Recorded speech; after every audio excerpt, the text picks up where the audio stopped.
Ceux qui connaissent cette chaîne savent que j'ai un rapport amour-haine très particulier avec la l'AEW. Et ce rapport amour-haine très particulier, je l'ai vécu pleinement lors de ce dernier AEW Dynamite, celui du 8 février 2023. En effet, un show qui va sans cesse enchaîner les segments plutôt excellents, des segments catastrophiques qui m'ont mis la rage. Vraiment, j'ai été très en colère lors de ce AEW. Mais encore une fois, je peux pas trop les bâcher parce qu'ils proposent aussi du contenu qui est exceptionnel, vraiment. Donc, l'AEW est un produit que j'adore analyser, que j'adore parler, même si c'est moins bien référencé, moins bien vu que ce que propose la WWE. C'est tellement intéressant à analyser, ça crée tellement le débat qu'il faut en parler. Il faut en parler pour voir ce qu'ils font de mieux comme ce qu'ils font de moins bien. Allons-y donc, parlons de ce show de la AEW, le show qui s'ouvre par le champion MJF qui affronte Konosuke Takeshita. Ce match est anticipé, ça fait plusieurs semaines qu'il se tourne autour. Takeshita est soutien Bryan Danielson de fond en comble. MJF est un peu tendu face à ce japonais. Ils vont donc se battre pour ouvrir ce show. Et il faut dire que j'ai beaucoup aimé ce début de combat. On a directement MJF qui va viser le bras de son adversaire, qui va très très bien vendre ce dernier, vendre la blessure au niveau du bras, avec un Face qui va essayer de lutter tant bien que mal et qui va lui aussi viser lui le genou du champion, le mettre un peu dans la tourmente. Et malgré un très bon selling de la part de Takeshita, il va avoir une baisse de régime dans le match vers la fin de ce dernier, quand Konosuke va commencer à mettre de plus en plus de temps à exécuter certaines actions en fin de combat, ce qui va faire attendre le champion. Par exemple, alors que le champion est étalé dans les cordes, Konosuke qui est de l'autre côté va être beaucoup de temps de se relever pour faire son comeback, etc. On va aussi avoir un raté sur juste un rattrapage de jambes. MJF donne un coup de pied à Konosuke qui va mettre beaucoup de temps à l'attraper. Donc ça crée beaucoup de maladresse qui baisse un peu la crédibilité du champion malheureusement. Et je crois que c'est peut-être tout cela qui a forcé MJF à communiquer un peu trop fort visiblement. Et cette communication, c'est-à-dire à parler directement à Konosuke Takeshita, qui était filmé par la caméra. C'est quelque chose qui est assez rare, qui est le résultat d'une mauvaise production, mais qui est aussi la faute à MJF qui, après trop de frustration, peut-être s'est mis à trop parler trop visiblement. Bref, un match qui a extrêmement bien commencé, mais qui, à cause de plusieurs maladresses, a fini par être un peu plus confus, malgré une bonne structure globale. Donc voilà, des petites imperfections ont un peu gâché le plaisir, mais le match reste quand même plutôt bon dans l'ensemble. Konosuke finit par taper à cause du armbar de MJF, ce qui est une bonne décision, même si personnellement, j'aurais fait taper Konosuke beaucoup plus vite pour rendre MJF plus menaçant, plus inquiétant, cette prise de soumission beaucoup plus dure à supporter. Là, ouais, bon, on construit un babyface, je comprends l'initiative, mais là, on a plus envie de rendre MJF très crédible et très menaçant plutôt qu'un Konosuke Takeshita très crédible et très menaçant, si vous voyez ce que je veux dire. À la fin du combat, MJF agresse Takeshita avec son anneau, son Golden Ring. La caméra ne filme pas le blading parce que oui, Takeshita va saigner avec cette action. Et pour une fois, du coup, la caméra ne chope pas, ne filme pas le catcheur en train de se couper avec une lame de rasoir, comme c'était le cas la semaine dernière, il y a 2 semaines, je sais plus vraiment. Donc bravo à la prod pour cette amélioration. C'est bien de ne pas filmer les coulisses du catch. Donc on a Takeshita qui pisse le sang. Bryan Danielson arrive pour sauver Takeshita de l'agression.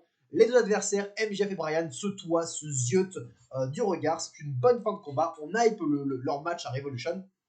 S'il est mieux parce que Danielson doit encore battre Rouge ce soir pour valider ce combat. Mais c'est pas tout ce qui concerne MJF parce qu'il va y avoir une promo backstage plus tard. Et effectivement, MJF va se faire interviewer alors qu'il est posé confortablement sur un canapé. Et il va faire une promo qui va expliquer à Bryan Danielson pourquoi il se considère comme le démon. Et plus particulièrement, il va expliquer le jour où il a compris que c'était un démon, un diable. Et il explique ceci. À l'époque du lycée ou de la fac, je sais plus vraiment quand il était jeune, il avait un crush qui s'appelait Liv, une fille absolument magnifique apparemment, une certaine Liv, je ne sais pas s'il y a une référence, mais c'est plutôt cocasse. Euh, et bref, il y avait un crush et il a décidé de l'emmener dans sa belle voiture de luxe, etc., etc. Et pendant qu'il conduisait à toute vitesse, cette Liv était en train de lui faire une pipe mémorable. Voilà, le geste de MJF est très brillant, c'est très drôle à regarder à la télé. Et alors qu'il se faisait plaisir cette route, MJF n'a pas vu le compteur de son véhicule exploser littéralement. Il allait à toute vitesse et il a eu un accident.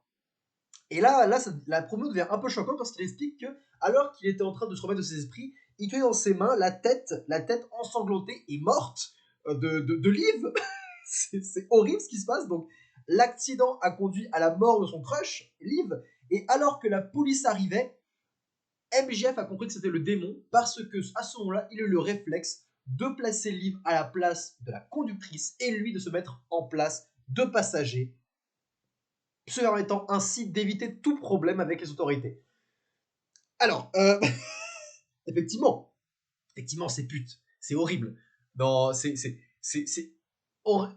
original, c'est brillant, ça rend ça MJF, la delivery est bonne, il passe pour un immonde trou du cul, là-dessus j'ai rien à dire.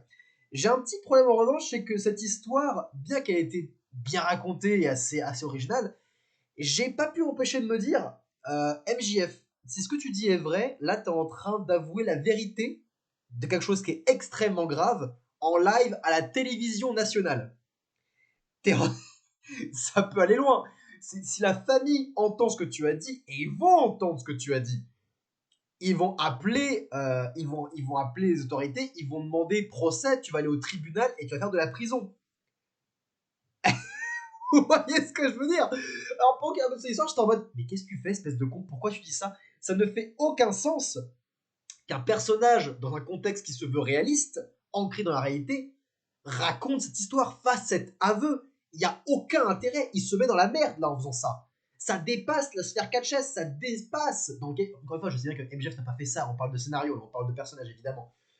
Mais ça dépasse la sphère catchesque, ça dépasse l'intérêt du match contre Brad Danielson. Là, on parle d'une personne qui s'est fait tuer, qui est morte.